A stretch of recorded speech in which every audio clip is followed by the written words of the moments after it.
안녕하세요. 오늘 기도학교에서 창세기 이야기를 이어가고자 합니다. 오늘 제가 창세기 차례는요 38장이에요.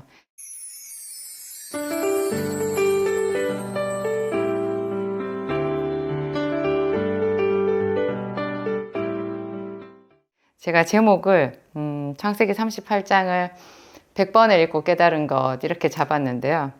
창세기 38장은 그만큼 이게 처음에 읽으면 좀 당혹스럽고 읽을수록 점점 더 미궁에 빠지고 이게 무슨 말인가 하여튼 고민할 것, 생각할 것이 정말 많은 장이라고 할 수 있어요.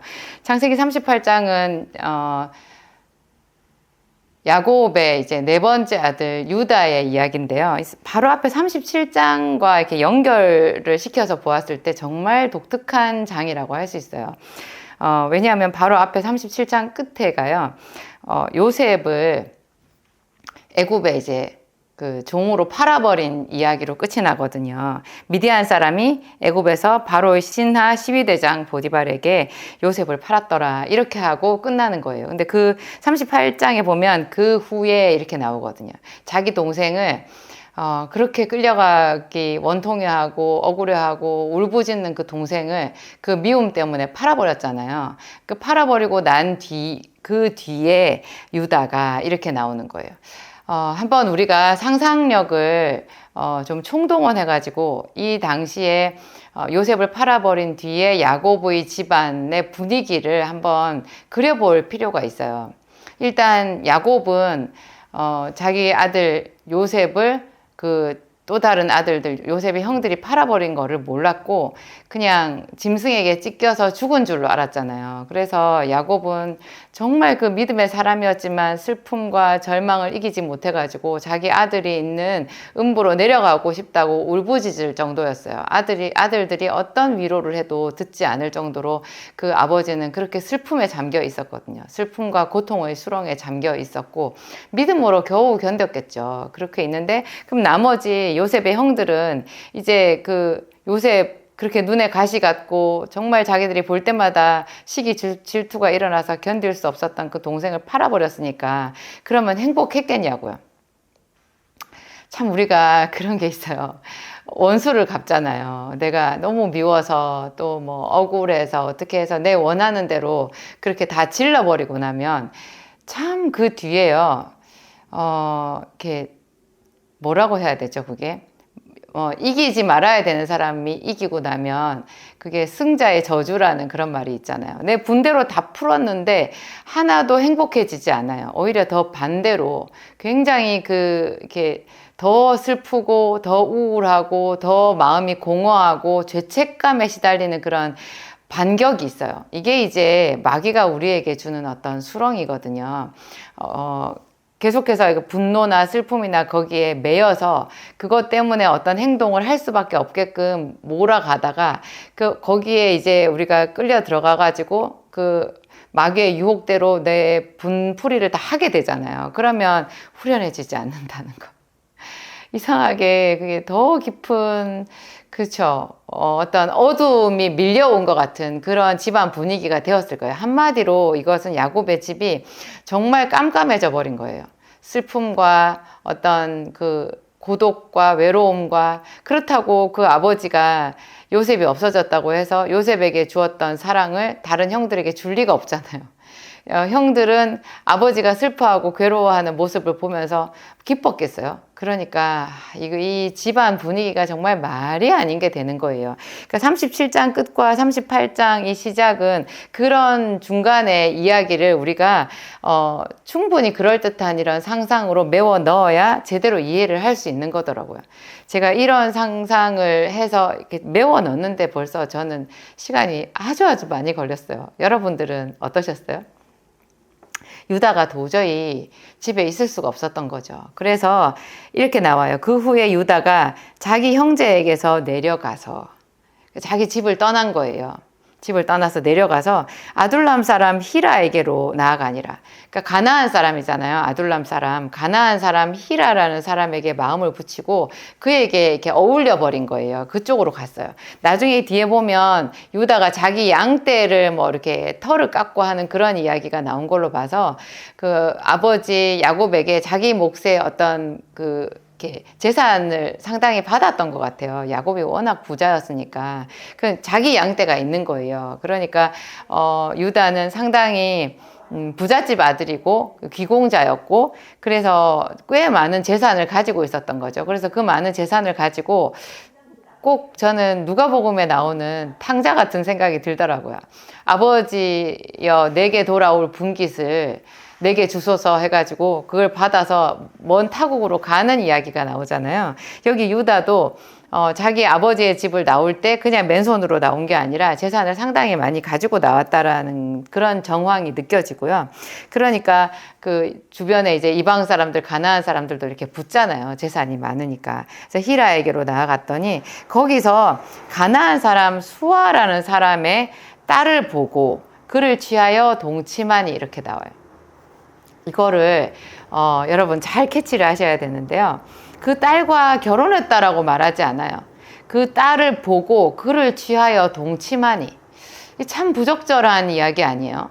이게 나중에 한참 뒤에 가다 보면 12절쯤에 보면요. 얼마 후에 유다의 아내 수아의 딸이 죽은지라. 한참 지나서 뭐 아들도 낳고 또 며느리 단말도 얻고 난 뒤에 보면 유다의 아내 수아의 딸 이렇게 나오거든요. 이 수아의 딸이라는 사람은 끝까지 이름이 없어요. 그냥 수아의 딸이에요.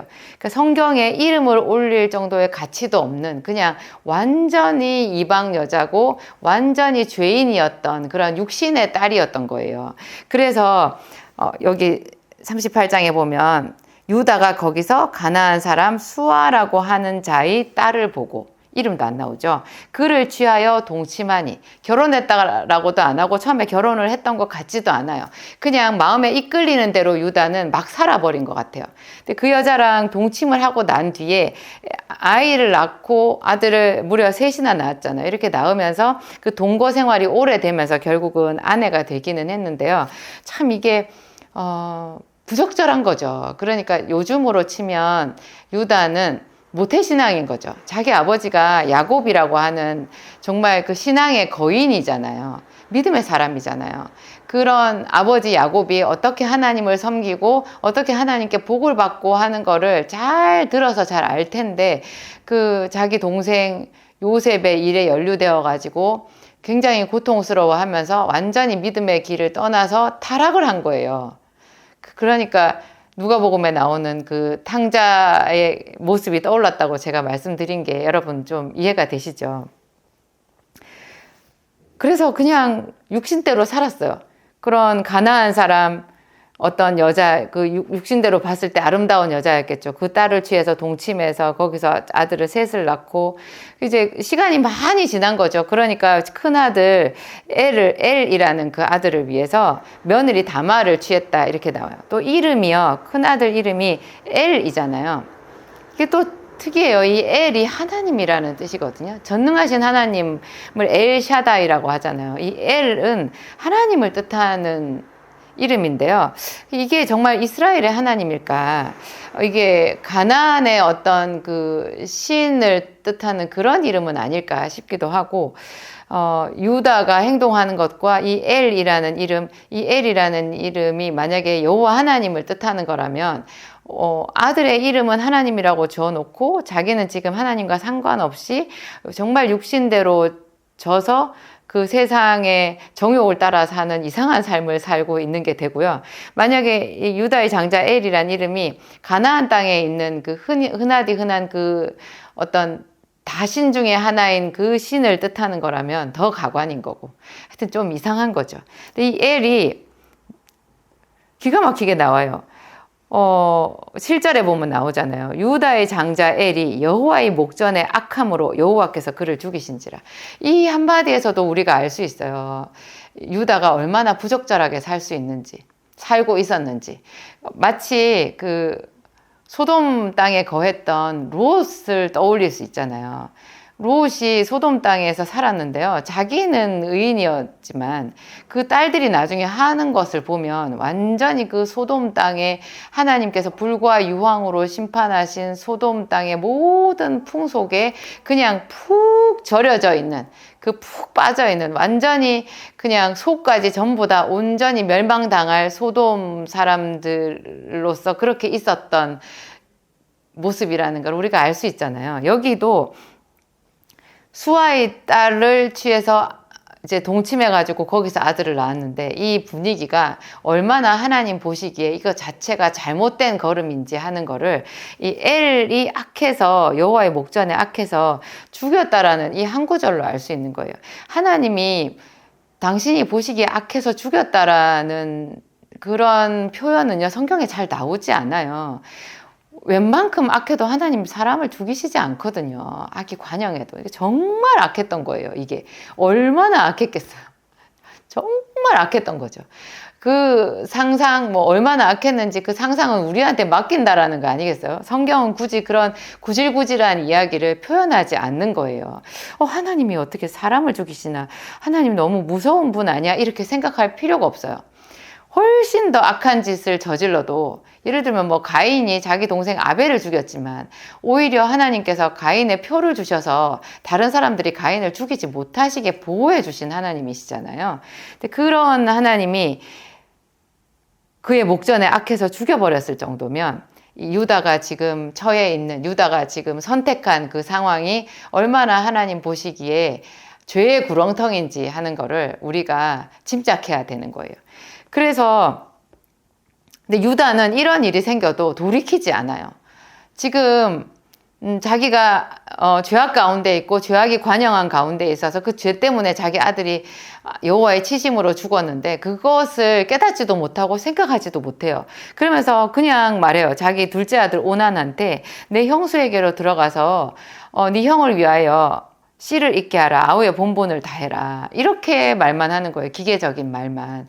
물론 이 풍속 자체는 오늘날 우리가 생각할 때는 좀 이상하지만 이 당시에는 이것이 아주 당연한 풍속이었고, 이것은 몇백 년 뒤에 모세 율법에도 나오거든요. 그러니까 하나님의 법하고도 일치하는 거예요. 일치하는 것. 그 당시 풍속과 하나님의 법이 나중에 일치하게 되는, 그러니까 지극히 이 부분에 대해서는 우리가 뭐 이상하다라고 생각할 필요는 없는 것 같고요. 그런데 이 동생 오난이 형수 다말에게 들어갔을 때 자기가 형수에게 아이를 갖게 해봐야 그 아이가 자기의 아이가 되지 않고 형의 후손이 된다라는 것, 형의 씨가 된다라는 것이 싫었던 거예요. 그게 왜 싫었을까요? 그러니까 이 오난도 어지간히 악하고 나쁜 사람인 거예요. 평소에 형 엘이랑 거의 뭐 진배 없는 그런 악한 마음을 가지고 있었는데 거기 더하기 알파가 된 거죠. 자기의 씨가, 자기가 지금 형수를 위해서 애를 갖게 하는 게 자기의 것이 되지 않을 줄을 알고 땅에다가 세상에 그 씨앗을 뿌려버렸대요. 그러니까 하나님께서 참다 못하셔서 이 사람도 죽인 거죠. 성경에 보면 이렇게 나와요. 악이 악인을 죽일 것이라. 여기 표현은 여호와께서 그도 악함으로 죽이신지라 이렇게 나오지만 이 말을 잘 해석해야 돼요. 악이 악인을 죽일 것이라. 그의 악이 자기를 죽게 한 거예요. 예를 들면 뭐 하나님의 언약궤 뚜껑을 열어가지고 그걸 들여다보다가 죽은 사람들의 이야기가 나오잖아요. 그 죽은 사람들의 이야기가 사무엘상에도 나오나요? 뭐 하여튼 또 여호와의 언약궤를 소가 끄는 수레에 싣고 가다가 소들이 뛰기 때문에 그 수레에서 언약궤가 떨어지려고 한 것을 보고 놀라가지고 그 수레에서 떨어지지 않도록 언약궤를 붙잡았다가 죽은 사람이 있잖아요. 웃사라는 사람. 그 웃사라는 사람을 하나님께서 그 자리에서 쳐서 죽게 하셨잖아요. 이런 거를 보면 우리가 좀 하나님에 대해서 큰 두려움을 가질 수도 있는데요. 그렇죠. 하나님은 두려운 분이죠. 너무 거룩하셔서 두려운 거예요. 그렇지만 분명히 알아야 될 거, 하나님이 치셨다라는 그 말이 하나님의 거룩함과 우리의 죄가 부딪혀서 우리의 죄가 너무나 강하기 때문에 그 죄가 그 사람을 죽게 했다. 이렇게 이해를 하는 게 중요한 것 같아요. 그런 식으로 하여튼 이 둘째 아들 오난도 죽어버린 거예요. 이렇게 큰아들 엘과 둘째 아들 오난이 결국 자기 죄 때문에 죽게 되었는데도 유다는 깨닫지를 못해요. 이 사태를 자기가 어떻게 이제 돌이켜야 되는지 이런 걸 깨닫지 못하고 거기서 또 기계적으로 말하는 거예요.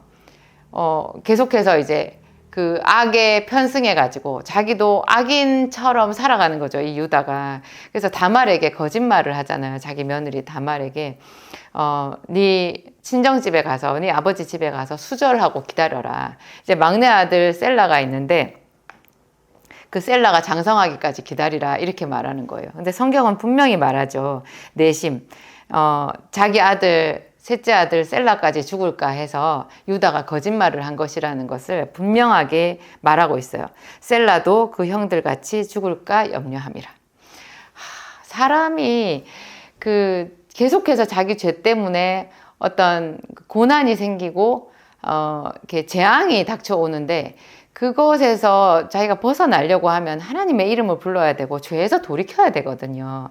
유다는 지금 그런 어떤 지각도 없는 거예요. 지각도 없고 어떤 회개도 없고 그냥 그 가운데 휩쓸려 내려가면서 어떤 세상 사람들이랑 똑같이 모든 세상 사람들이 하는 그런 똑같은 어리석은 행동을 반복하고 있는 거죠. 그래서 자기가 며느리에게 거짓을 말하는 악을 한 가지 더 행한 거죠.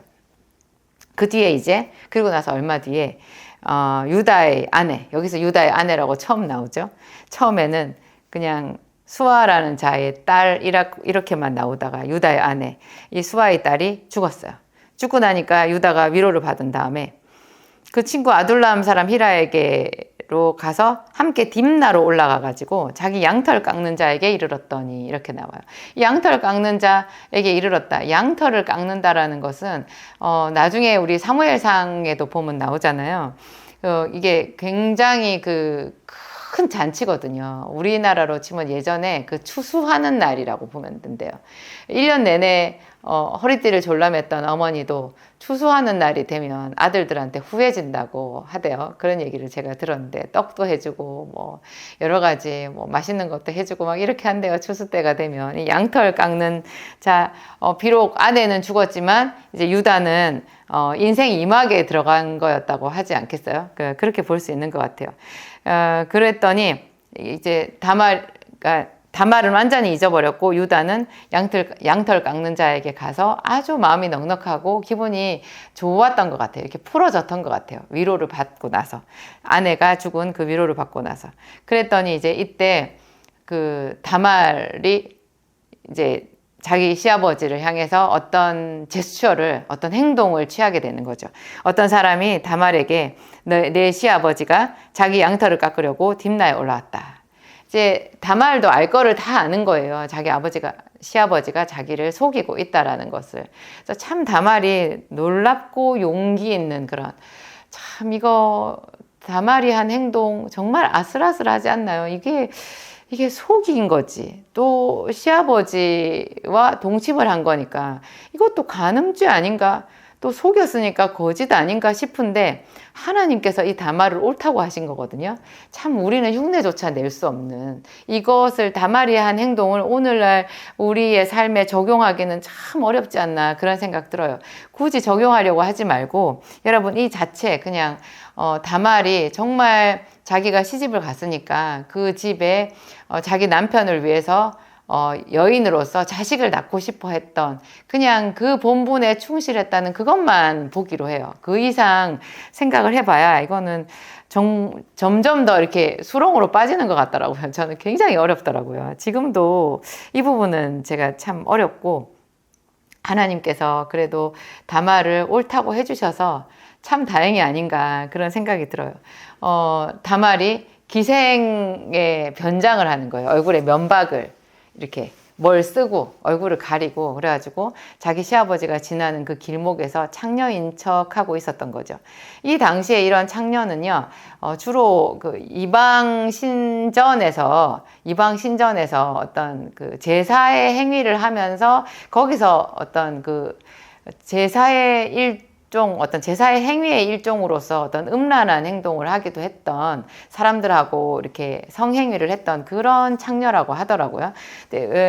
이 여자가 이제 그런 과부의 의복을 벗고 그 옷을 입고 시아버지를 속인 거예요. 그러니까 시아버지를 속였지만 또 어떻게 보면 유다가 적극적으로 이 여인에게 접근하거든요. 이 여인이 자기 시아버지를 먼저 막 자기가 가서 이렇게 유혹을 한 게 아니잖아요. 그냥 앉아만 있었어요. 지나는 길에. 앉아만 있었는데 유다가 그를 보고 그에게 접근해 가서 그냥 바로 말해요. 길 곁에서 그에게 나아가 가로되 청컨대 나로 너에게 들어가게 하라. 이게 이제 청을 한 거잖아요. 청컨대.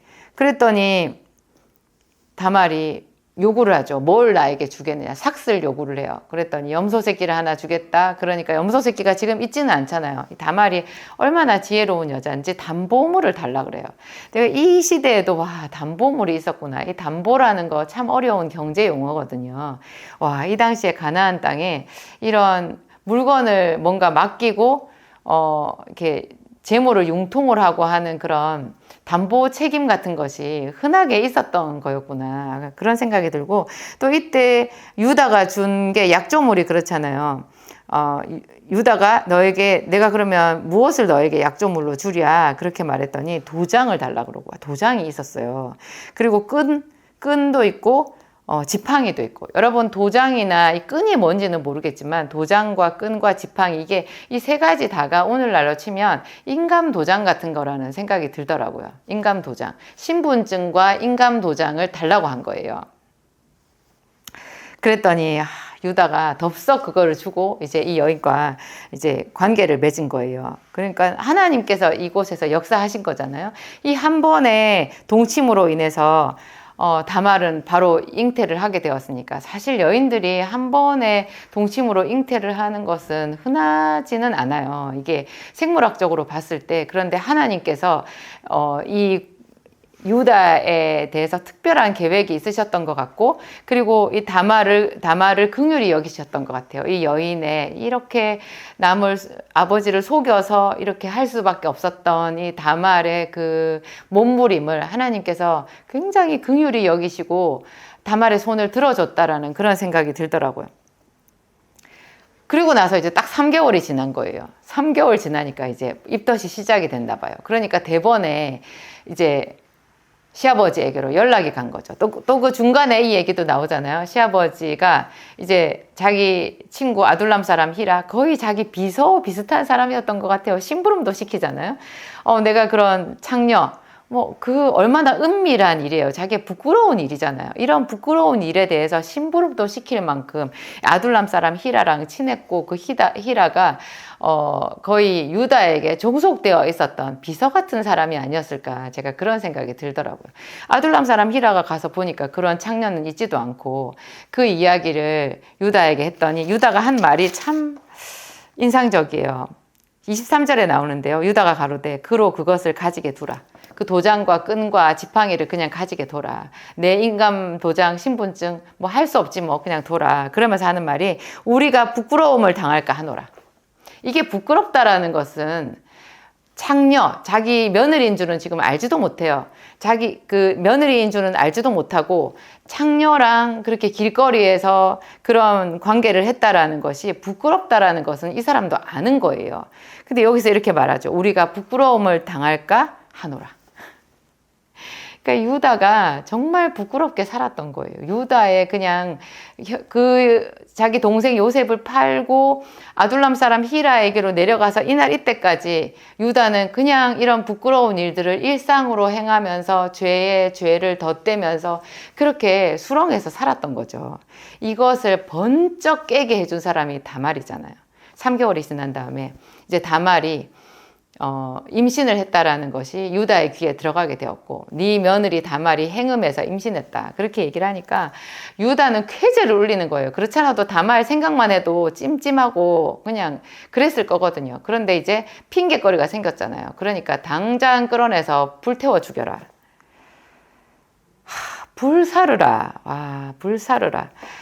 자기는 그렇게 죄를 막 짓고는요, 자기 며느리 다말이 행음했다고 불사르라 이렇게 말해요. 와, 사람이 죄를 지을수록 이렇게 다른 사람의 죄에 대해서 더 이렇게 거칠고 생각할 것도 없이 그냥 심판을 내린 거예요. 시아버지한테 또 며느리를 불사르라고 말할 그런 권세가 있었던 것 같아요. 이 당시에. 그랬더니 이 여인, 이 다말은 얼마나 연약해요. 그렇게 억울하게 당하면서도 이제 불태워져서 화형을 당할 수밖에 없는 그런 아슬아슬한 처지에 있었는데, 이때 이제 다말이 그걸 꺼내놓죠. 이 도장과 이 끈과 이 지팡이가 누구의 것이니까? 이 임자로 인해서 내가 임신하였나이다. 그러니까 그제서야 이게 유다가 말을 해요. 그걸 알아보고 이르되, 26절에 참 가슴 아픈 이야기죠. 유다가 그것을 알아보고 가로되 그는 나보다 옳도다. 내가 그를 내 아들 셀라에게 주지 아니하였음이로다. 하고 다시는 그를 가까이 하지 아니하니라. 여기서요, 유다의 극적인 회심이 이루어진 거예요. 이 며느리 다말로 인해 가지고 자기의 부끄러움이 만천하에 이렇게 드러났잖아요. 자기 주변에 다 드러났잖아요. 이 순간에 이 유다가 완전히 자기가 이때까지 잘못 살아온 거를 한꺼번에 다 깨닫게 된 것 같아요. 이게 유다의 일생에 있어서는 너무나 큰 오점이겠지만, 하나님께서 유다를 사랑하셔서 그 긴 시간, 최소한 이 정도 시간이면 30년 이상 아니겠어요? 결혼을 해서 그 여자랑, 수아의 딸이랑 동침을 해서 아들을 셋을 낳고, 첫 번째 아들에게 며느리를 얻게 해주고, 그 뒤에 자기 세 번째 아들 셀라가 장성할 때까지 되었다고 하니까, 이거는 30년도 짧아요. 한 40년의 시간이 지나지 않았을까, 그런 생각이 들죠. 그동안 계속 죄만 짓다가 이 순간에 며느리 다말로 인해서 유다가 크게 충격을 받고 자기의 죄를 깨닫고, 그쵸. 유다의 어떤 육신의 그런 단단함이, 자기의 의가 다 산산이 부서진 그런 놀라운 사건이 아닌가, 그런 생각이 들어요. 우리가 남 얘기하기는 참 쉬워요. 남 얘기하기는, 유다의 죄를 말하기는 참 쉬워요. 그렇지만 여러분도 제 기도학교를 보시는 분들 대부분 좀 나이가 있으신 분들일 텐데, 우리 뜻대로 사라지지 않는다는 것, 삶이 나를 속인다는 것, 내가 내 발에 걸려서 넘어질 때도 있다라는 것 경험해 보셨죠?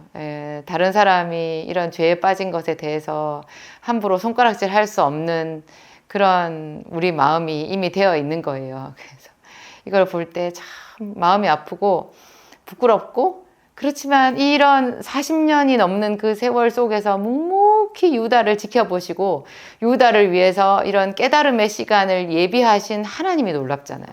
여기에 지금 하나님은 한 구절도 안 나오는데요. 그림자처럼 이 하나님이 요 뒤에 계신 거예요.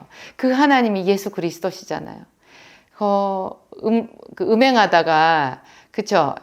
그 자리에서 붙잡혀가지고 예수님 앞에 간음하다가 예수님 앞에 끌려 나와서 그 많은 사람들 앞에 그 정죄를 당한 여자 있었잖아요. 이 여자를 돌로 치라고 했는데 당신은 뭐라고 말씀하시겠습니까? 그 사람들이 기세등등해가지고 그 간음하다가 현장에서 잡힌 그 여인을 굳이 거기서 자기들의 심판을 안 하고 그 여자를 끌고 와서 예수님 앞에다가 던져놓고는 예수님까지 같이 시험을 한 거잖아요. 그때 예수님께서 한참을 말씀 안 하시고 땅에 뭔가를 쓰시다가 그 사람들이 계속해서 독촉을 하니까 그때서야 입을 열고 말씀하시기를, 너희 중에 죄 없는 자가 먼저 돌로 치라. 그때 성령께서 역사하신 거죠. 그러니까 그 둘러선 사람들이 전부 다 자기의 죄가, 자기의 민낯이 다 한꺼번에 느껴진 거예요. 서로 말할 필요가 없었어요. 말을 할 수도 없죠. 그 죄가 십자가 앞에서 자기 죄가 드러났을 때 그 느낌이란 경험해 보지 않은 사람은 몰라요. 여러분 그 경험 다 해보셨죠? 해보셨죠? 그렇지만 그 죄 때문에 내가 무너지고 내가 슬프고 이러면서 동시에 임하는 것이 자유가 임해요. 하나님은 그 여인에게 말씀하신 것 같이 우리에게 얘기하시는 거예요. 나도 너를 정죄하지 아니하노니 가서 다시는 죄를 범하지 말라. 나도 너를 정죄하지 아니하노니 가서 다시는 죄를 범하지 말라. 유다가 스스로 너무너무 부끄러워졌을 때 이런 예수님의 음성 같은 하나님의 터치가 있었던 거죠. 정말로 자기의 부끄러움 앞에 산산이 부서졌을 것이고, 그리고 그 며느리 다말과 그 다말이 낳은 쌍둥이 아들 베레스와 세라를 자기가 양육하지 않았겠어요? 놀라운 것은요, 여러분 이 베레스의 이야기예요. 이 베레스의 실질적인 그 뭐 댐데미가 어땠는지, 뭐 베레스가 무슨 말을 했다든지 그런 것은 성경에 나와 있지 않는데요. 간접적으로 나와 있는 데가 있어요. 그게 특히나 이제 룻기서 있잖아요.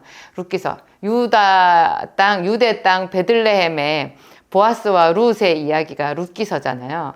거기서 그 이방 여자 룻이 보아스라는 유력자를 만나가지고 자기 시어머니 나오미를 위해서 이제 대를 이어준 남편을 위한 대를 이어주는 그 이야기가 룻기서 이야기인데요. 그때 그 보아스가 유다 지파 사람이잖아요. 베들레헴 사람이잖아요. 그때 거기서 사람들이 룻이 이제 아기를 낳아가지고 그 아기를 시어머니인 나오미가 안고 굉장히 행복해 할 때 그 동네 베들레헴 여자들이 다 찾아와서 나오미를 축복하면서 하는 말이 그래요. 이 아이로 다말이 유다에게 낳아준 베레스의 집과 같이 되기를 원하노라 그렇게 말해요. 저는 거기서 베레스의 이름을 발견하고 얼마나 놀랐는지 몰라요. 여러분 다말이 유다에게 베레스와 세라를 낳았는데요. 그 쌍둥이 중에서도 이 베레스가 뱃속에서부터 자기 형 세라를 밀쳐내고 지가 먼저 나왔잖아요. 그래서 어찌하여 터치고 나오느냐 해서 이름이 베레스가 됐거든요. 베레스가 치다라는 뜻이 있는 것 같아요. 그러니까 제가 아까 말씀드린 하나님의 언약궤를 만지다가 죽은 사람 우사인데요. 그 우사를 베레스 우사라고 하거든요. 우사와 하나님이 충돌했다는 얘기예요. 베레스 우사 이 말을 쓰는데 여기서 베레스와 세라잖아요. 이 베레스가 충돌한다, 어떤 침동한다 이런 뜻이 있는 것 같은데요. 이 사람의 이름이 베레스인 거예요. 이 다말이 낳은 쌍둥이 둘째 아들이 베레스인데 이 베레스가 그 유다의 복을 받아서 계보로 내려간 거죠. 지금 유다의 아들이 총 넷이 있잖아요. 맨 처음에 엘이 있었고 오난이 있었는데 오난은 둘 다 여호와께서 치셔서 죽었고 셋째 아들 셀라가 있었거든요. 그런데 이 셀라를 통해서 유다의 계보가 내려가는 게 아니라 하나님께서 다말이 유다에게 낳아준 베레스와 셀라 중에서 베레스를 택하신 거예요. 그래서 이 베레스의 집이 얼마나 축복을 받았는지 베들레헴의 소문이 그냥 유다 지파에는 소문이 파다하게 난 거예요. 그래서 그 베들레헴 유다 사람들이 서로를 축복해 줄 때 다말이 유다에게 낳아준 베레스의 집과 같이 되기를 원하노라 하면 그것이 최고의 축복이었던 거죠. 참 이런 면에서 봤을 때 하나님이 드러내지도 않으시고 당신의 환상이나 어떤 음성을 들려주지도 않으면서 얼마나 자기가 보기에 하나님께서 보시기에 이렇게 하나님 편인 그런 사람들에게 복을 주시는가 위로해 주시는가 그런 걸 알 수 있어요. 하나님이 다말을 많이 위로해 주신 거죠. 이 연약한 여자 다말을 잘했다고 칭찬해 주신 거죠. 그러면서도 또 유다를 세워주신 게 돼요. 유다는 부끄러워했지만 그 부끄러움 때문에 나중에 이제 창세기 저 뒤편에 가면 그 국무총리가 된 요셉 앞에 자기 동생이었던 그 베냐민을 위해서 변호를 하잖아요. 유다가. 그때 유다가 요셉의 마음을 완전히 감동시키거든요. 그래가지고 요셉이 통곡을 하면서 자기가 형들의 동생 요셉이라는 것을 밝히고 형들을 용서하는 그 감격적인 장면이 나오잖아요. 그때 그 요셉에게 용서하는 마음이 들게끔 이렇게 꼬인 실타래 같은 것을 풀어주는 역할을 한 사람이 유다였는데요. 유다가 자기 동생 베냐민을 위해 가지고 자기 자신을 종으로 삼아 달라고 그렇게 하면서 자기 온 몸을 던져서 그때 유다는 호호 할아버지였을 거예요. 근데 그 늙은 자기 몸을 그냥 이방 땅에 있는 그때는 요셉인지 몰랐잖아요. 그 국무총리 앞에서 종으로 자기 자신을 드릴 만큼 유다의 마음이 낮아져 있었던 거죠. 참 그래서 유다가 정말 나이 들어서 멋진 믿음의 사람이 되었다는 생각이 들고요. 그래서 야곱의 12아들들 중에 물론 요셉이 그 당시에는 국무총리였고 굉장한 믿음의 사람이었지만 하나님께서 그리스도를 보내신 계보는 유다로 내려가잖아요. 참 이 창세기 38장은요. 정말 그래서 이게 창세기 전체에서 유일하게 유다에 대하여 유다의 그 장황한 그 사람의 수십 년에 걸친 일생을 기록해 놓은 단 한 군데의 장이지만 정말 100번을 넘게 읽어야 되고 또 다른 성경과 연결해서 묵상할 거리가 아주 무궁무진한 그런 감동적인 부분이라고 할 수 있어요. 여러분은 어떠세요? 창세기 38장 여러분들도 더 깊이 읽어보시고요. 유다와 하나님 사이에, 다말 사이에 있었던 이 깊은 하나님의 섭리, 그 아름다운 사랑의 이야기, 용서의 이야기, 회복의 이야기를 한번 만들어 보시기 바랍니다. 기도하겠습니다. 하나님 아버지, 감사합니다. 탕자처럼 유다가 방황하고 하나님 가나안 사람에게로 가서 그렇게 죄 가운데 살았어도 하나님은 유다를 잊지 아니하시고 묵묵히 그를 지켜보셨습니다. 요셉을 따라서 애굽에만 내려가신 것이 아니라 주님은 아둘람 사람 히라에게 가까이 한 유다도 잊지 아니하셨고 하나님 며느리 다말을 통해서 유다를 깨우쳐 주시고 새롭게 만들어 주셨습니다. 하나님, 우리의 죄가 얼마인지요. 그러나 죄가 깊은 그곳에 하나님을 만나면 우리의 은혜는 더 깊은 줄을 확신합니다. 하나님, 우리의 죄가 주홍 같을지라도 주님은 우리를 양털같이 희게 해주시고 또 그 깊은 죄를 하나님 거쳐오는 동안 더 하나님 앞에서 하나님 부서지고 깨어져서 정말 어떤 사람보다 더 하나님 앞에 깨어있는 그런 그리스도의 성품을 가진 사람으로 주께서 만들어 주십니다. 그 하나님의 놀라운 솜씨를 찬양합니다. 우리 인생에 대한 최고의 전문가이신 하나님, 당신께 우리의 삶을 맡겨드립니다. 제 인생을 하나님께 올려드립니다. 우리 집을 올려드립니다. 모든 악을 치료하시고 상처를 싸매소서. 하나님의 의를 드러내시고 하나님 온전한 그리스도인으로 우리를 만들어 주시옵소서. 예수님 이름으로 기도합니다. 아멘.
창세기 안에서 거의 클라이막스로 이제 치닫고 있는 너무너무 감동 깊고 은혜롭고 보고 또 보고 또 봐도 더 볼 것이 있는 아주 샘솟는 은혜의 말씀인데요.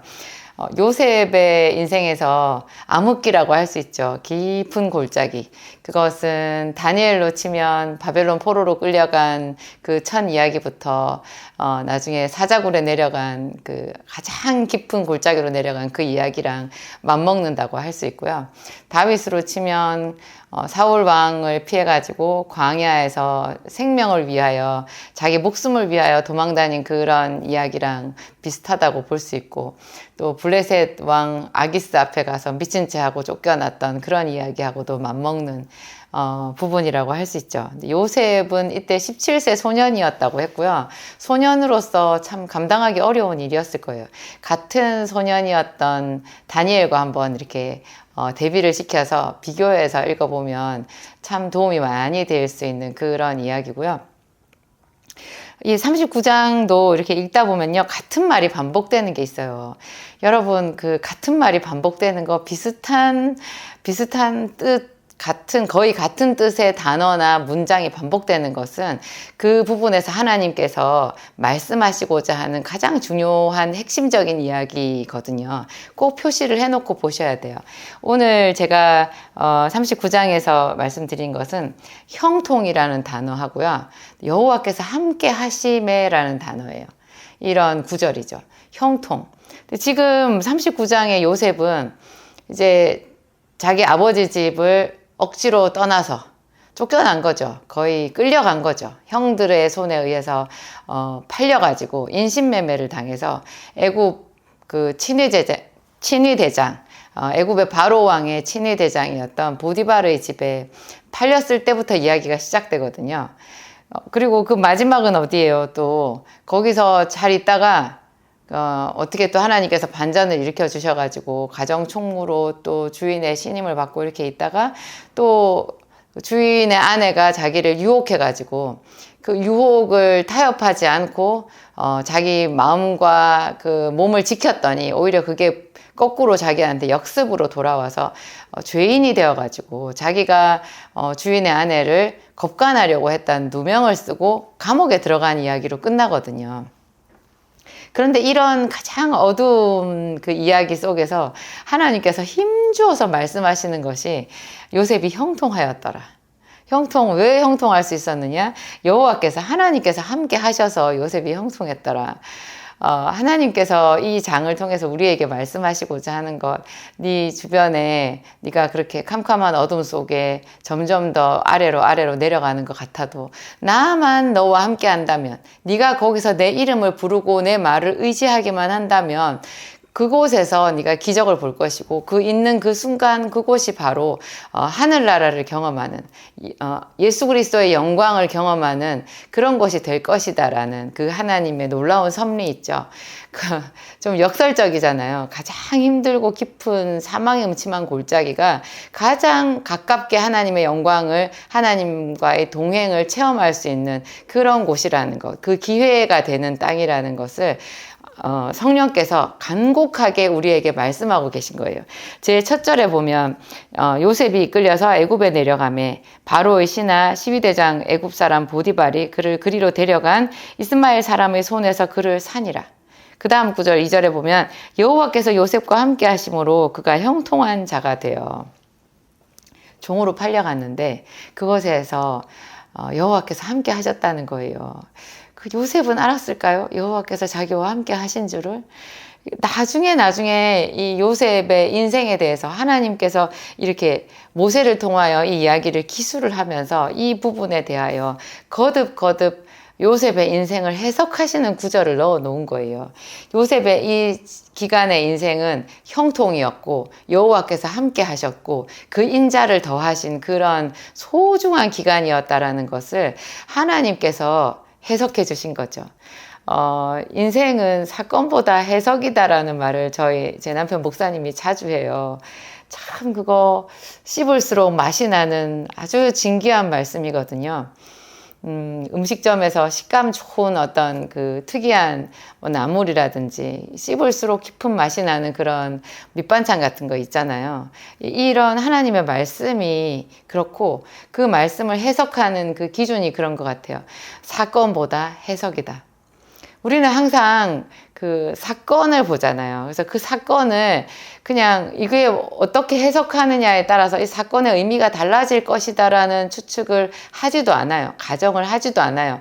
그냥 벌어진 사건 그 자체로 우리는 그냥 모든 이 세상 사람들하고 똑같이 천편일률적으로 받아들이는 거죠. 안 좋은 일은 그냥 그대로 안 좋은 일이고 그 안 좋은 일보다 오히려 더 많이 그 옛날에 안 좋았던 것까지 또 미래에 아직 닥치지 않은 일까지 한꺼번에 다 엮어가지고 나는 정말로 운이 나쁜 사람이고 억울하고 내 인생은 이렇게 끝이 나는구나 이렇게 하는 거예요. 근데 우리는 그것이 해석이라는 생각조차 못하는 것 같아요. 그냥 그것은 그 사건이 당연하게 우리한테 주는 의미라고 보는데요. 알고 보면 이것은 해석이라는 거죠. 내 해석이 거기 들어간 거예요.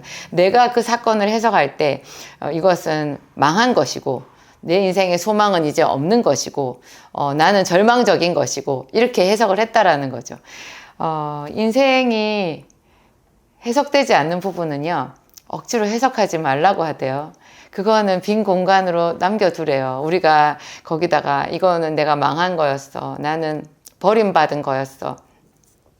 나는 벌을 받은 거였어. 하나님이 나를 버린 거였어. 이렇게 결론을 내리지 말고 적어도 그 속에서 하나님이 함께 하셨다. 하나님께서 내 인생에 어떤 것을 주신다는 것까지 좋은 기회라는 것까지 내가 승화시켜가지고 해석을 할 수 없다면 그냥 그 나머지 해석을 하지 않고 비워두라는 거예요. 그래서 하나님께서 개입하실 여지를 남겨두라고 하더라고요. 제가 그 말이 금방 내 것이 되진 않았어요. 저도 많은 저의 인생을 해석을 했었거든요. 그래서 그 해석이 켜켜로 저희 뼛속 깊이 쌓여 있었던 것 같아요. 그래서 제가 언젠가 제가 한 나이 40쯤 되었을 때 39살이었을까요? 그때쯤에 제가 사법시험에 도전하려고 당차게 도전장을 내밀었잖아요. 그때 저는 개척교회 사모였고 새 아이의 엄마였고 약국을 운영해야 되는 나 홀로 약사였는데 나를 도와주는 그런 이렇게 근무약사가 있는 것도 아니고 제가 풀로 약국에서 일을 해야 되고 그 소득을 온전하게 교회에 드리고 집에 생활비로 쓰고 아이들 학비 그렇게 뒷바라지 하는데 써야 되는 제가 그 가족 생활을 또 교회의 어떤 재정의 상당 부분을 저희 수입으로 충당하는 그런 시기였거든요. 그런데도 제가 너무나 용감할 수밖에 없었어요. 제가 그 대입에 실패했던 상처가 너무 깊어가지고 생각보다 나이 40이 다 되어 가는데도 제가 그 19살, 20살에 있었던 고등학교 운동장을 떠나지를 못하고 있더라고요. 제 마음의 깊은 곳에 제 무의식 중에 그런 게 있다라는 게 어느 날 쑥 올라왔었거든요.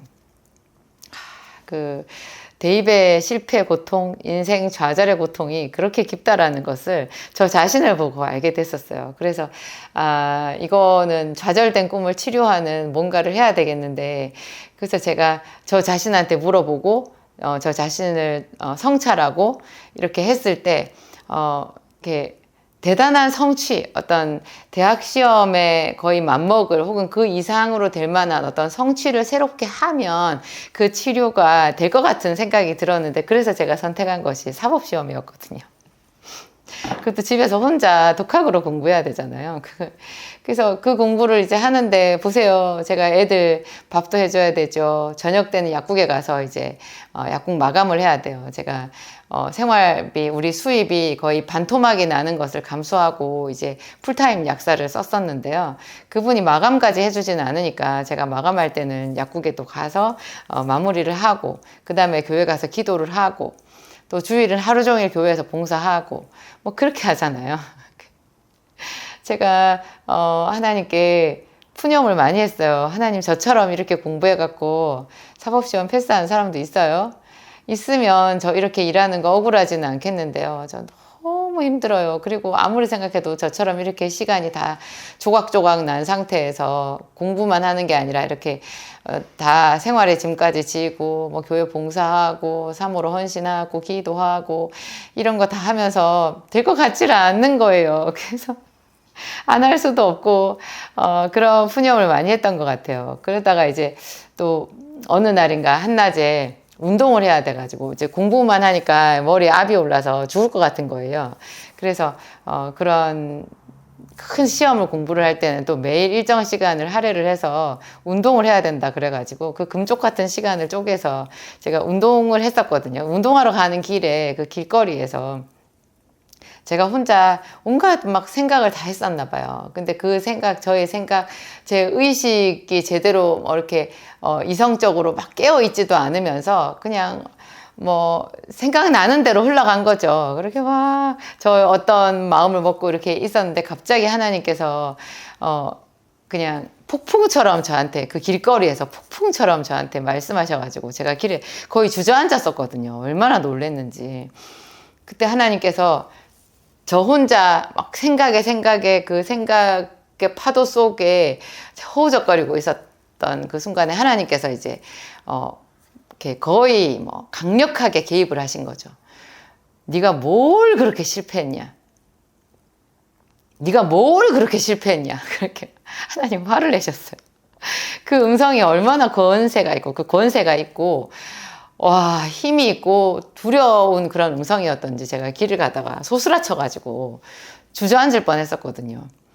제가 정말 깜짝 놀랐어요. 내가 내 인생이 실패한 인생, 나는 그래 이번에 되기나 하겠어? 내가 이렇게 시간이 다 동광동광 나고 몸도 이렇게 안 좋고 머리도 아프고 이래가지고 내가 뭐가 되겠어? 그래 옛날에 내가 대입도 실패했었지, 뭐 하려고 한 것도 안 됐었어, 약국도 지금까지도 빠듯하고 힘들어, 교회 개척했는데 교회에도 아직 사람도 없어, 이런 생각을 가득했던 것 같아요.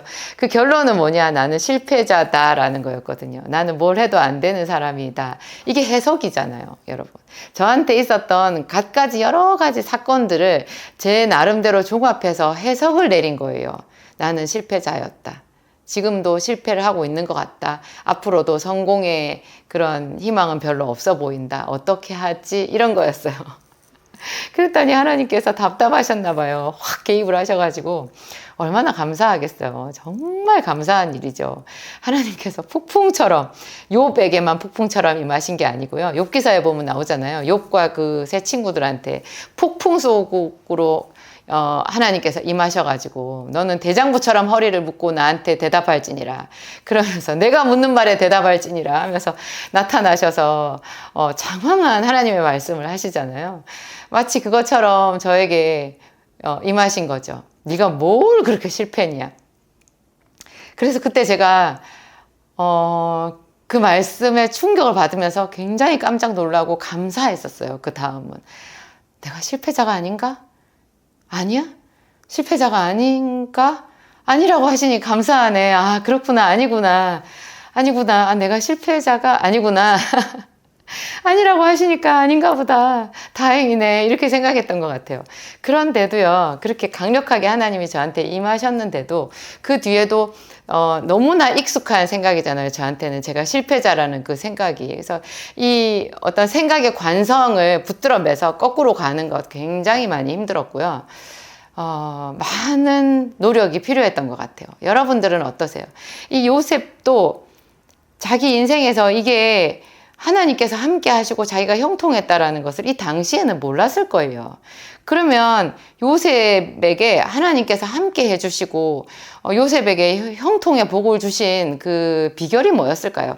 대부분의 사람들은요, 이렇게 깊은 골짜기로 들어가면 그냥 그대로 추락인 경우가 많거든요.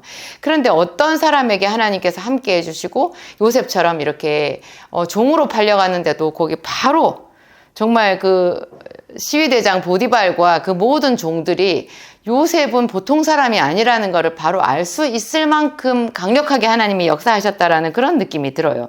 그 주인 애굽 사람의 집에 형통한 자가 되어서 있었다는 거예요. 그래서 그 주인이 여호와께서 그와 함께 하심을 봤대요. 주인만 봤겠어요? 종들도 다 본 거예요. 이렇게 주변 사람들이 빛으로 느낄 만큼 선명하게 요셉과 함께 하시는 그 하나님의 자취. 그러면 요셉에게 어떤 비결이 있었던 것일까요? 그것을 저는 그 보디발의 아내가 요셉을 유혹했을 때 있죠. 그 요셉이 보디발의 아내, 자기 주인의 아내에게 대답한 말에서 찾을 수 있었어요. 그게 39장 9절이거든요. 이 집에는 나보다 큰 이가 없으며 주인이 아무것도 내게 금하지 아니하였어도 금한 것은 당신뿐이니 당신은 그의 아내임이라. 그런즉 내가 어찌 이 큰 악을 행하여서 하나님께 득죄하리까, 이렇게 말하는 거예요. 요셉은 자기가 형들에게 정말 말도 안 되게 자기 형들에게 미움을 받아서 팔려가지고 그 형들이 아득히 멀어지지 않았겠어요. 자기가 그 형들이 자기 시야에서 가려질 때까지 몸부림치면서 울었을 거예요. 성경에 그런 뉘앙스가 있거든요. 요셉이 통곡했다고. 그랬는데 그 형들은 밥을 먹고 있었고 그 시야에서 이제 형들이 사라졌고 자기는 이제 사슬의 메인 신세가 된 거잖아요. 근데 얼마간 울었을 거예요. 그런데 우리가 그 나머지 성경에 나와 있지 않은 부분을 그 징검다리처럼 한번 그 갭을 채워보면요. 그 사이 빈틈을 채워보면 요셉이 다니엘처럼 자기 마음을 정했을 것이다라는 것을 자연스럽게 결론 지을 수 있어요. 내가 이제 내 아버지의 하나님, 할아버지의 하나님을 불러야 되겠다. 그 하나님을 의지하는 수밖에 없다. 하나님 저를 도와주세요. 형들이 저를 버렸어도 하나님 저를 도와주세요. 저한테 꿈을 주셨잖아요. 하나님 저를 도와주세요. 이렇게 기도했을 것 같아요. 다니엘이 바벨론의 포로로 끌려가는 그 과정에 사슬에 매여서 가지 않았겠어요? 예루살렘에서 하나님의 도성이 불타는 것을 보았을 것이고 얼마나 많은 유대인들이 그 칼날 앞에 피를 흘리며 죽어가는 것을 보았을 것이고 그 하나님의 도성이 이방인들의 그 칼날 아래서 불에 타고 잿더미가 되는 그 끔찍한 광경을 다 보았을 거거든요. 그리고 자기도 죽을 뻔했을 거거든요. 그런 많은 일들을 겪으면서 그 먼 길 걸어서 가지 않았겠어요? 사슬에 매여서 그렇게 바벨론의 느부갓네살 왕 도성에 도착했는데 어떻게 그 어린 10대 소년이 그런 많은 고통을 통과하고 그 다음에 내린 결론이요. 뜻을 정했다. 하나님께 자기를 성별해서 드리기로, 자기를 거룩하게 하기로. 그래서 우상의 제물, 너무너무 좋은 왕의 진미지만 그게 우상의 제물이라는 거 알잖아요. 그 제물로 자기를 더럽히지 않고 그 제물로 자기를 더럽히지만 않겠다고 했겠어요? 정말 성결하게 하나님께 기도하고 그 말씀을 의뢰하는 삶은 당연지사였을 거예요. 그런 가운데서 우상의 제물조차도 자기가 지혜롭게 거절해 갈 방법을 찾아냈던 거죠. 그 다니엘이. 그런 다니엘이 뜻을 정했을 때 하나님께서 정말 말없이 다니엘과 함께 해주셨고 은혜의 사람으로, 능력의 사람으로 만들어주신 거잖아요. 요셉도 범사의 거룩함을 쫓았던 거죠. 범사의 하나님께 자기와 함께 해달라고 기도했던 거죠. 그리고 자기의 모든 생각이나 행동이나 이런 면에 있어서 하나님께서 자기와 함께 하신다라는 것을 염두에 두고 성결하게 살기 위해서, 거룩하게 살기 위해서, 하나님과 동행하기 위해서 결단을 했었다라는 것을 우리가 알 수 있는 거죠. 주인의 아내가 상당히 미인이었을 것 같아요. 상당히 미인이었을 것 같고 이 주인의 아내가, 그러니까 요셉은 또 이때 20대 청년이잖아요. 저희 목사님이 그런 말씀 하시더라고요. 남자니까 20대 청년 그 혈기왕성하고 그랬을 때 이런 여인의 그 유혹을 뿌리친다라는 것, 이거 정말 아무나 할 수 없는 거라고. 모든 사람들이 죄의 속성을 가지고 있잖아요. 게다가 혈기왕성한 20대 청년, 그랬겠구나. 정말 요셉이 그랬겠구나. 그게 제 마음에 와 닿았었어요. 여인들은 여인들대로, 저는 또 저대로 제가 약한 부분이 있지 않겠어요? 그런 약한 부분, 이런 부분은 내가 나도 모르게 빨려 들어가듯이 죄와 타협할 수도 있거든요. 그런데 요셉은 정말 자기 자신을 하나님 앞에서 지키기를 원했고 목숨을 다해서 지켰던 거예요. 그리고 이런 유혹이 왔을 때요. 사실 유혹은 싸우는 게 아니래요. 유혹은. 저희 목사님이 그 말씀 하셨어요. 유혹은요, 피하고 보는 거래요. 그래서 요셉은 두 가지로 피했다고 되어 있는데, 일단은 그 여인에게 분명하게 자기 뜻을 밝혔고, 내가 어찌 이 큰 악을 행하여서 하나님께 득죄하리까. 주인이 금한 것은 당신뿐이라. 주인에게도 죄를 짓고 하나님께도 죄를 짓는 이 큰 일을 내가 어떻게 하겠느냐 이렇게 분명하게 말했고, 그 뒤부터는요 요셉이 그와 같이 있지도 않으려고 아예 같이 있는 자리 자체를 피했다고 그렇게 나와요. 피했잖아요. 그리고 두 번째, 자기도 모르게 이제 그 여인과 같이 있는 아무도 없는 집에 마주친 그런 끔찍한 상황이 생겼을 때 그 여인이 요셉을 딱 붙잡았잖아요. 그러니까 요셉이 얼마나 다급하게 그 여인을 거기서는 설명하려고 하지도 않았어요. 피했는지, 세상에 옷이 붙잡히니까 이 옷을 그냥 벗어둔 채로, 이 옷이 아마 요즘처럼 이렇게 단추가 제대로 있는 지퍼가 달린 이런 옷이 아니었을 거예요. 그냥 대충 매듭 지은 옷이니까 잡아 끌면 그냥 풀어지는 옷이잖아요. 그러니까 이게 그냥 놓은 채로 도망을 가버린 거죠.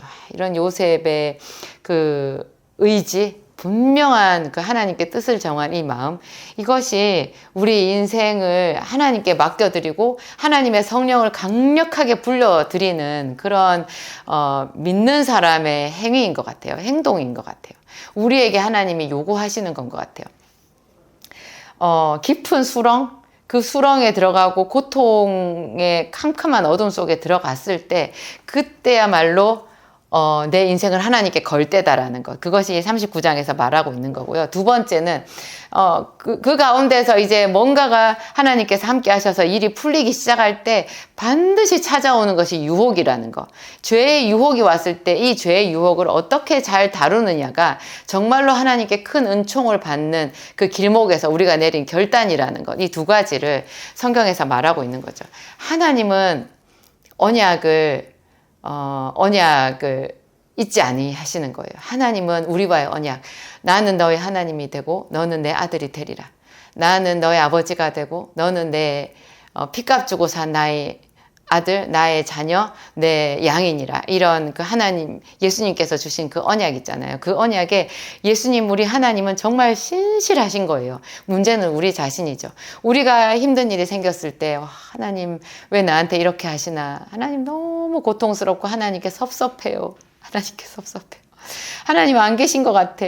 이렇게 생각이 들 수밖에 없도록 마귀가 유혹을 하겠죠. 마귀가 우리 생각을 이렇게 끌고 가겠죠. 여기에 안 끌려가는 것이, 우리 마음과 생각을 고추 세우는 것이 우리가 해야 되는 일이고, 그 다음에 어려운 것이 이 유혹을 물리치는 일이라는 거.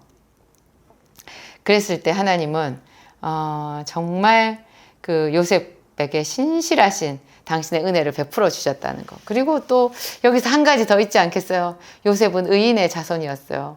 그 아버지 야곱이 믿음의 사람이었고, 야곱이 어떤 마음으로 하나님께 기도하고 그 장자의 명분을 위해서 목숨을 아끼지 않은 그런 사람이었잖아요. 그렇게 신실한 사람이었고, 또 그 할아버지, 또 그 위에 조부, 그 위에 또 더 할아버지 아브라함 때부터 내려온 그 하나님의 약속이 있잖아요. 그래서 여러분, 우리가 더 진실하게 하나님 앞에 신앙생활을 해야 되는 이유가 여기서 또 생기는 거예요. 내가 그렇게 믿음의 사람으로 산다면, 정말로 마음을 굳세게 정하고 산다면 하나님께서 나만 생각해 주시는 게 아니라 당연히 내 당대에서도 아브라함의 복이 있었고, 아브라함도 아브라함의 복을 받았죠. 이삭도 이삭의 복을 받았죠. 야곱도 야곱의 복을 받았어요. 그랬는데 그 복이 내려가서 자손들에게까지 하나님께서 긍휼을 잊지 않으시는, 의인의 자손에게 주시는 그 복도 여기서 우리가 같이 읽어낼 수 있는 거예요. 그래서 참 하나님은 진실하시구나. 내가 너 같은 줄 아느냐. 나는 진실한 하나님이다. 네가 나에게 기도한 것을 내가 하나도 잊지 않고 다 듣고 있다. 하나도 잊지 않고, 내가 하나도 빠뜨리지 않고 너의 기도를 다 듣고 있다. 저에게 그렇게 특별 음성으로 말씀하신 적이 있거든요. 저한테만 하시는 말씀이겠어요? 모든 사람들에게 하나님은 나는 진실한 하나님이다. 이렇게 얘기하고 계신 거죠. 이러한 시각에서 보면 우리 인생이 해석되지 않은 부분은 없는 거예요. 가장 깊은 고난이라고 해도 지금 있는 이곳에서 이제 다시 물러서지 말고 여러분 마음을 굳세게 붙잡아 보세요. 그러면 그 순간부터 하나님의 역사는 시작되고, 우리가 이 세상에 빛과 소금으로 정말 우리가 생각하지 못했던 그런 놀라운 기적이 일어나지 않겠어요. 예수 그리스도는 어제나 오늘이나 영원토록 동일하신 바로 그 하나님이시기 때문인 거죠. 기도하시겠습니다. 하나님 아버지, 감사합니다. 요셉과 함께 하셨던 그 하나님이 우리의 하나님임을 감사합니다. 요셉이 종으로 팔려갈 때 하나님 함께 가셨고 요셉에게 형통의 복을 주셨습니다. 사람의 눈으로 볼 때에는 종의 신분이었지만 그 주인조차도 요셉이 하나님의 사람이라는 것을 인정할 수 있게 그렇게 놀라운 은혜를 베풀어 주셨습니다. 그것은 기이한 은혜였습니다. 하나님, 그 하나님 이 이야기를 창세기 39장에 기록해 놓으신 뜻은 우리에게도 동일한 하나님이심을 나타내시는 것인 줄을 믿습니다. 하나님, 우리는 요셉처럼 살아가지 못하였습니다. 더 많이 낙심하였고 더 많이 눈물 흘렸고 실패자라는 하나님 그런 프레임을 가지고 낙심할 때가 얼마나 많이 있었는지요. 이제 하나님 당신을 신뢰합니다. 주 예수 그리스도를 의지합니다. 선한 목자가 되셔서 양들을 위하여 목숨을 버리신 예수 그리스도를 의지합니다. 주 예수 그리스도의 아버지 하나님, 우리의 죄를 다 사하여 주시옵소서. 우리의 마음을 새롭게 하여 주옵소서. 지금 처해 있는 상황과 상관없이 내가 주의 이름을 부르는 순간 형통한 자가 된다라는 것을 오늘 우리가 배웠고 선포합니다. 하나님 감사합니다. 영영토록 끝없이 정말 하나님 이 순간부터 지금부터 영원까지 우리와 함께 하시고 우리를 하나님 빛으로 만들어 주시옵소서. 모든 것에 감사하며 예수님 이름으로 기도합니다. 아멘.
창세기 40장은 이제 요셉이 감옥에 있었던 그 사건을 이야기하고 있거든요. 이 이야기 너무나 잘 알려진 유명한 이야기지만 이것을 거듭 읽고 묵상하고 하면서 제 마음속에 딱 떠오른 구절이 있어요. 로마서에 사도 바울이 하는 말인데요. 하나님을 사랑하는 자, 곧 그 뜻대로 부르심을 입은 자에게는 모든 것이 합력하여 선을 이루느니라. 우리가 흔히 들었던 말씀, 예배 열심히 드리는 분들이면 누구든지 귀에 익숙한 말씀이잖아요. 모든 것이 합력하여 선을 이룬다.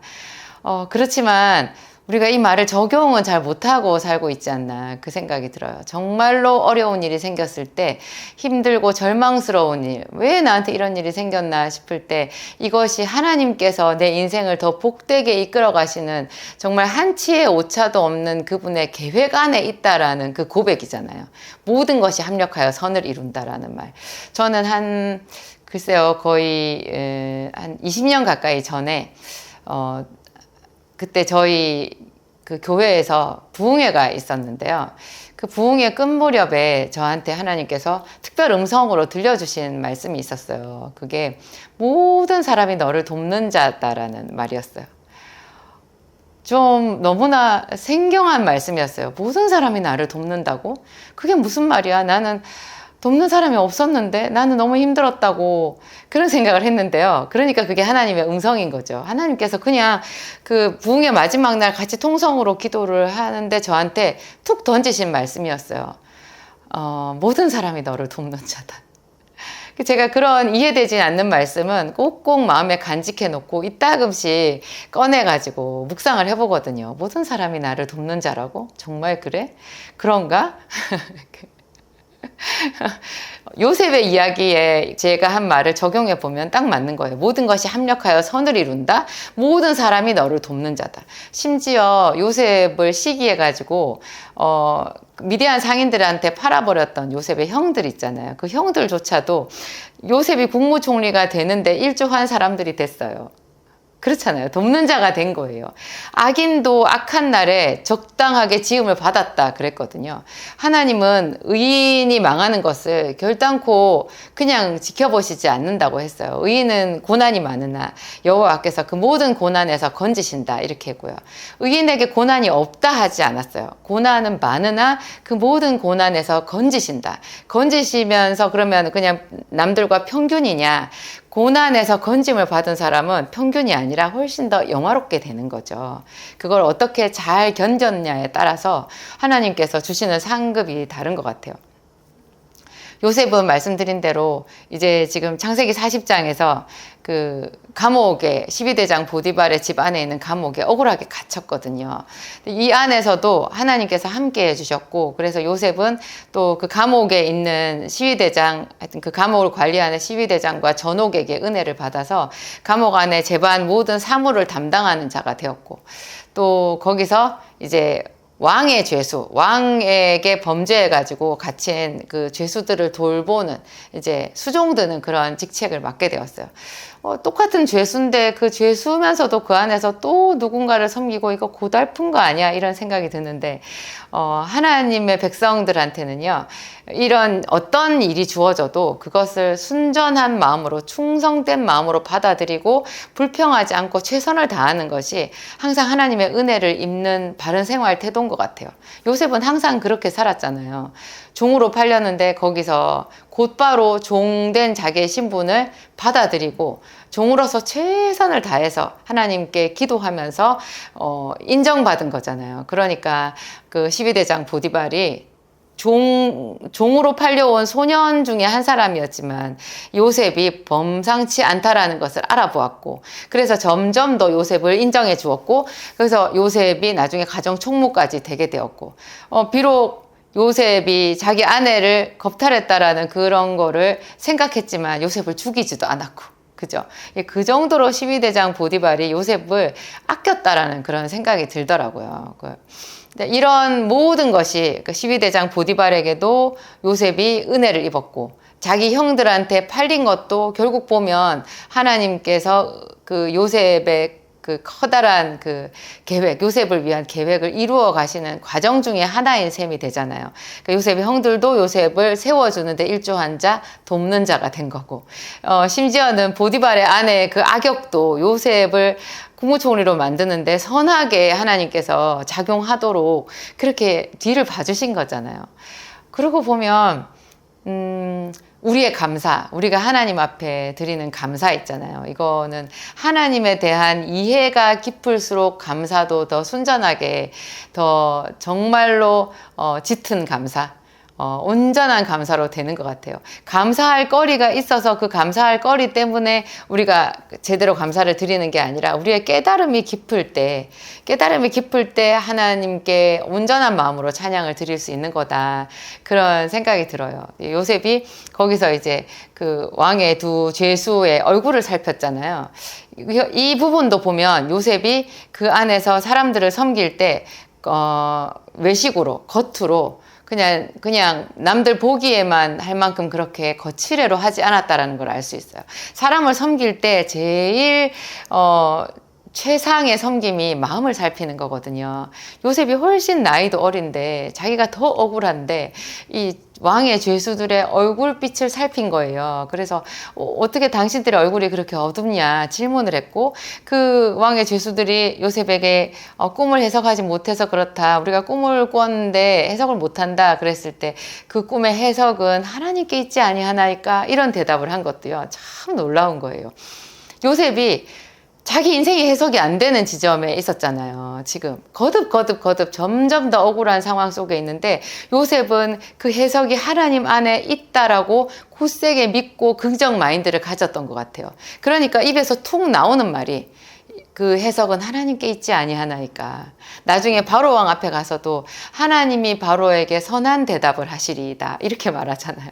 이게 삶의 자기 속에 가득한 그 생각이 입으로 나온다고 예수님께서 그렇게 말했거든요. 사람이 마음에 가득한 것을 입으로 말한다고. 요셉의 마음속에는 하나님에 대한 신앙 고백, 긍정적인 신앙 고백, 믿음이 꽉 차 있었던 거예요. 그러니까 성령 충만한 자였고 하나님께서 함께 해주심이 분명했고 하나님께서 점점 더 요셉을 사랑하실 수밖에 없었다라는 거죠. 그래서 이제 그 술 맡은 관원장의 꿈을 듣자마자 요셉은 바로 해석하잖아요. 당신은 3일 뒤에 복직이 될 거다. 3일 뒤에 당신이 복직이 될 때 나를 생각해달라. 물론 이 말대로 되진 않았었어요. 술 맡은 관원장은 복직이 되었는데 요셉이 해석해준 그대로 응해서 복직이 되었지만 요셉을 잊어버렸거든요. 근데 그것조차도 하나님의 계획이 있었던 거예요. 우리도 내가 어떤 사람한테 선을 베풀고 나서 바로 이렇게 거기에 좋은 결과가 있기를, 바로 나에게 돌아오는 어떤 보상이 있기를 기대할 때가 많이 있어요. 그게 되지 않았을 때 사람이 말이야 은혜도 모르고 뭐 그래 막 이런 생각을 할 수 있잖아요. 그런데 정말 믿음의 사람들은 그런 면에 있어서도 묵묵해야 된다는 거죠. 묵묵히. 무려 2년이 더 지난 다음에 그 술 맡은 관원장이 가장 더 결정적인 시기에 모든 것이 무르익었을 때 하나님의 때에 요셉을 생각해내잖아요. 그러니까 이건 하나님의 시나리오 안에 있는 것이고 그 술 맡은 관원장의 뜻이 아니었던 거죠. 그 사람이 나쁜 사람이어서 요셉을 잊어버렸던 게 아니었던 거죠. 우리가 이것조차도 우리의 삶에 적용해 보면 내가 원망할 만한 사람은 아무도 없지 않나? 그 생각이 들어요. 이렇게까지 억울한 일도 하나님께서 나에게 어떻게 나중에 갚아주실까를 기대하는 마음이 생기게 되겠죠. 맞아요. 그래서 모든 사람이 나를 돕는 자다. 이 부분에 있어서 더 깊은 하나님에 대한 묵상이 그냥 절로 되는 것 같아요. 또 떡 맡은 관원장은 그 꿈이 흉몽이었잖아요. 근데 그 흉몽을 좀 약간 좀 잔인하다 싶을 정도로 그냥 있는 그대로 요셉이 그 떡 맡은 관원장에게 얘기해 주잖아요. 당신은 3일 뒤에 나무에 매달리게 될 것이고 새들이 당신의 고기를 뜯어 먹으리다. 그리고 좀 끔찍한 얘기를 하는데 제가 이번에 성경을 자세히 읽으면서 제 생각이에요. 하나님께서 하나님을 알지도 못하는 이 떡 맡은 관원장에게도 은혜를 베푸셨다는 생각이 들더라고요. 모든 사람은 결국 죽잖아요. 근데 이게 떡 맡은 관원장은 비록 갑자기 3일 뒤에 죽게 되기는 했지만 그 3일 뒤에 죽는다라는 것을 요셉을 통해서 가르쳐 주신 거예요. 그래서 그 3일 동안 정말 자기의 인생을 돌아보고 마지막을 대비할 수 있도록, 그죠? 하나님께 기도를 하든지 감사를 하든지 회개를 하든지 뭐라도 해볼 수 있게끔 3일간의 기회를 주셨다라는 그런 식으로도 제가 해석이 되더라고요.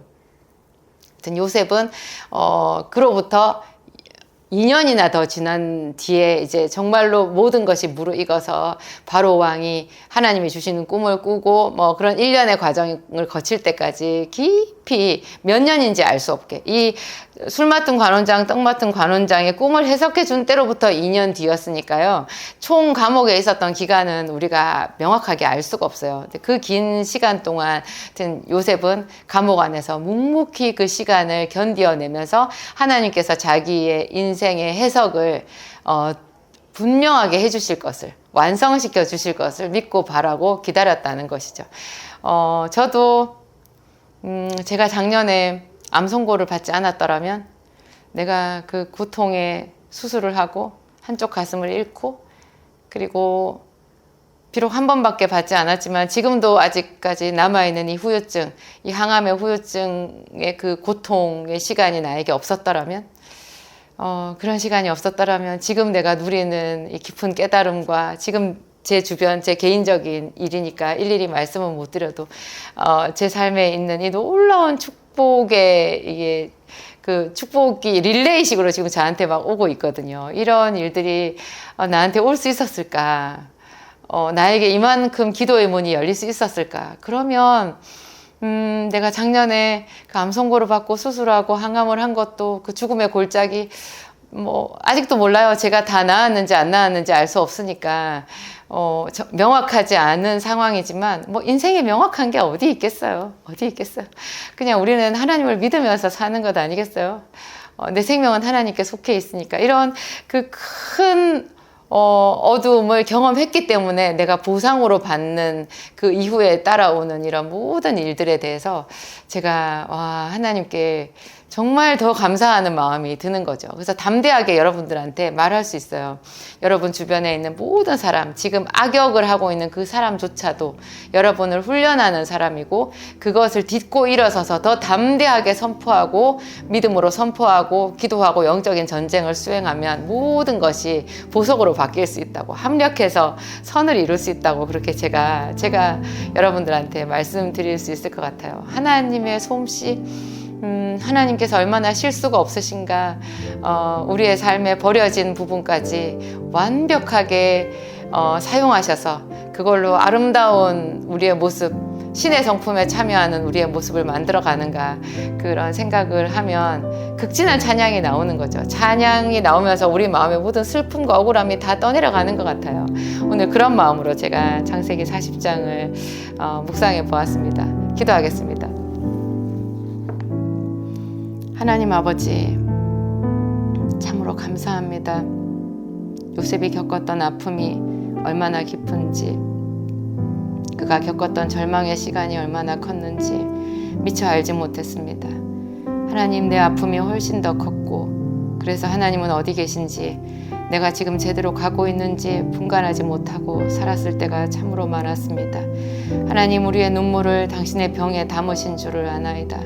오늘 요셉 공부를 하면서 지금도 내 인생에 쉼없이 일하시는 하나님을 발견합니다.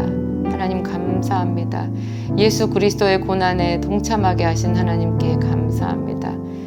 누구든지 나를 따라오려거든 자기를 부인하고 자기 십자가를 지고 나를 쫓을 것이니라.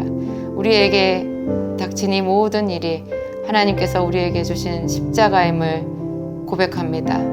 그래서 즐거이 십자가를 감당하며 하나님께 영광 돌리기로 하나님 마음을 먹습니다. 요청하오니 성령님 오시옵소서. 우리에게 오셔서 용기를 주시고 지혜를 주시고, 하나님 어려운 어떤 문제라도 하나님 앞에 올려드리며 감사하며 승리를 선포하도록 도와주옵소서. 하나님, 주님을 찬양합니다. 천지를 만드신 것 같이 우리 인생을 아름답게 만들어 가시는 하나님을 찬양합니다. 신의 성품에 참여하도록 우리 안에 모든 더러운 것과 모난 것과 가시 돋친 것을 다 제거하여 주옵소서. 하나님께 영광 돌리는 아름다운 모습으로 만들어 주옵소서. 우리가 이 세상의 빛과 소금이 되기에 힘쓰겠습니다. 성령님 인정하고 환영하고 모셔드립니다. 오늘 하루도 우리의 삶을 주께 올려드리며 모든 말씀 우리 주 예수 그리스도의 이름으로 기도합니다. 아멘.